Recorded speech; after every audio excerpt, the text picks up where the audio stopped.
So models have characteristics. Again, XYZ. Hey, you're looking at this probably on a color monitor, RGB. And if you're a photo nerd, you had like LAB, luminosity, A channel, B channel. And the interesting thing, I'm going to really digress because I just love it. This is relating back to fast Fourier transform.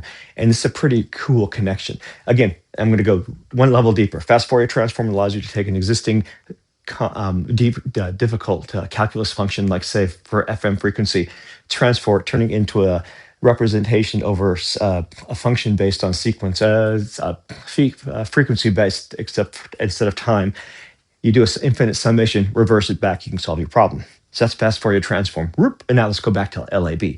So LAB color is a way to represent color that allows for transformations that produce abstract colors. So it's a different representation than RGB or CMYK. As a result of that, there are certain kinds of transformations that are trivial. It's really easy to remove fog in a thing. I mean, I can tell you the shortcut keys off the top of my head. It takes almost no time. I do use the mouse, but it's not necessary. It's present. Anyway, it doesn't matter. I digress. But the point is, I can do things with photos in LAB that I can't do in RGB. Really, I want to say, when I say can't, to a level of noticeable fidelity, you can't do it. Can you do it? Maybe. But you can change the brightness of a color without changing its tonality or something like that. And the net effect is it's really easy to do certain transformations. Like it's trivial to, if you have a picture of something that has, say, sand, the desert.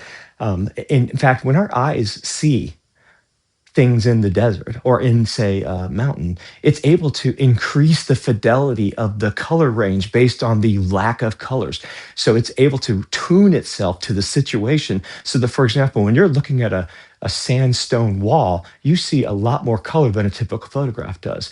LAB makes it easier to put that back in because what you can do is you can say, hey, I want this range. Instead of to look like this, I do roop or roop. And as a result, you can pull apart the colors like your eye does. So I'm able to do something in LAB that I can't do in RGB. And it seems like the cones in our eyes and the processor on our brain look more like LAB processing than RGB processing.